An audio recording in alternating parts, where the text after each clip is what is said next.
ഒരുപാട് customer request പ്രകാരം നമ്മൾ ഗസ്സിന്റെ ബാഗ് സ്റ്റോക്ക് കൊണ്ടുവന്നിട്ടുണ്ട്. 3 മോഡലാണ് സാധനം കൊണ്ടുവരുന്നത്. ഒരുപാട് ആൾക്കാർക്ക് വേണ്ട ഒരു സാധനമാണ് ഗസ്. കാരണം ഇത് ഒറിജിനൽ വലിയ പ്രൈസ് വരുന്നില്ല, അതുകൊണ്ടാണ് ഈ സാധനം ചോദിക്കാൻ. കാരണം എയർപോർട്ടിലെല്ലാം ആൾക്കാരല്ലേ ബ്രാൻഡ് കണ്ടിട്ടുണ്ടാവും, ഗസ്സിന്റെ ബ്രാൻഡ് ആയിരിക്കും. അതുകൊണ്ട് നിങ്ങളുടെ റിക്വസ്റ്റ് പ്രകാരം ഗസ് സ്റ്റോക്ക് ഇറക്കിയിട്ടുണ്ട്. കളർ നോക്കിയോ, ഫസ്റ്റ് വൺ ഈ ഒരു ആപ്രിക്കോട്ടിൽ ഇതിന്റെ ക്വാളിറ്റി നോക്കിയോ, അത്രയ്ക്കും ഹെവി മേഡിലാണ് സാധനം വരുന്നത്. ഒരു മേക്കപ്പ് വാച്ച് വരുന്നുണ്ട്, അതേപോലെ ഒരു ഡ്രാഗൺ ബെൽറ്റ് വരുന്നുണ്ട്. ക്വാളിറ്റി നോക്കിയോ, ബെൽറ്റിന്റെ അതേപോലെ ഗസ്സിന്റെ ലോഗോ കാര്യങ്ങളെല്ലാം കാണുന്നുണ്ടാവും. ഇൻസൈഡ് സ്പേസിലേക്ക് നോക്കുക, ഫുൾ ഓപ്പൺ ആയിട്ട് വരുന്ന ഓപ്പൺ സ്പേസ് ആണ്. അതേപോലെ ഇതിന്റെ കളർ നോക്കുക, ഫസ്റ്റ് ഉണ്ട് എന്റെ കയ്യിലുള്ള ഒരു ആപ്രിക്കോട്ട് കളർ. പിന്നെ ഈ ഒരു സാധനം പിന്നെ പറയാതിരിക്കാൻ വയ്യ, കോക്കോയുടെ സ്കിന്നിൽ വരുന്ന ഹെർമസിന്റെ ഒരു മോഡൽ ഗസിന്റെ ഒരു സാധനം നോക്കി. ഇത് നമ്മുടെ സ്റ്റോക്ക് ഉണ്ട്, ഒറ്റ കളറേ ഉള്ളൂ ഈ ഒരു ആപ്രിക്കോട്ട് കളർ. പിന്നെ അതേപോലെ ഞാൻ കാണിച്ചില്ല വേറെ കളർ നോക്കിയോ, ഒരു ഫുൾ കോഫി കളർ വേണമെന്നുണ്ടെങ്കിൽ ഫുൾ കോഫി കളർ ഉണ്ട്. അതേപോലെ നിങ്ങൾക്ക് ഗസിന്റെ പാറ്റേണിൽ ബ്ലാക്ക് വേണമെന്നുണ്ടെങ്കിൽ ബ്ലാക്ക് ഉണ്ട്. ഇതിന്റെ ബാക്കിലില്ല സിബും കൂടെ പോക്കറ്റ് സ്പേസിന്റെ ബാക്കിൽ വരുന്നുണ്ട്.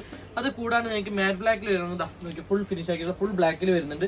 അതേപോലെ ഗസിന്റെ വേറൊരു മോഡലാണ് ഈ കാണിക്കുന്നത്. ഈ ഒരു സാധനം നോക്കിയോ, ഈ ഒരു മോഡൽ എത്ര കളർ ഉണ്ട് നോക്കിയോ. ഫുൾ ഫസ്റ്റ് ഒന്ന് ബ്ലാക്ക് ഉണ്ട്, ഇനി നിങ്ങൾക്ക് ഫുൾ വൈറ്റ് വേണമെന്നുണ്ടെങ്കിൽ ഫുൾ വൈറ്റും ഉണ്ട്. അതേപോലെ ആപ്രിക്കോട്ടിലേക്ക് ഒരു കോഫി ഷെയ്ഡ് വരുന്നുണ്ട്, അതേപോലെ ഫുൾ ബ്ലാക്കിലും ഉണ്ട്. അപ്പൊ ഇതിന്റെ പ്രൈസ് വരുന്ന ഓൾ ഓവർ യു എയിൽ 130 ദിറംസിന് ഫ്രീ ഡെലിവറി ആയിട്ട് കൊടുക്കുന്നുണ്ട്. അപ്പൊ ഈ ഒരു സാധനം നിങ്ങൾക്ക് വേണമെന്നുണ്ടെങ്കിൽ താഴെക്കാവുന്ന കമന്റ് ബോക്സിൽ ഗസ് എന്ന് കമന്റ് ചെയ്താൽ ഞാൻ ഫുൾ ഡീറ്റെയിൽസ് അയച്ചാൽ, ഇല്ലാന്നുണ്ടെങ്കിൽ താഴെക്കാവുന്ന വാട്സ്ആപ്പ് നമ്പറിൽ ജസ്റ്റ് ഒന്ന് മെസ്സേജ് അയച്ചാൽ മതി. പ്രൈസ് കാര്യങ്ങളിൽ ഓൾറെഡി അയച്ചിട്ടുണ്ട്, ഇപ്പൊ തന്നെ പ്ലേസ് ഓർഡർ ആയി.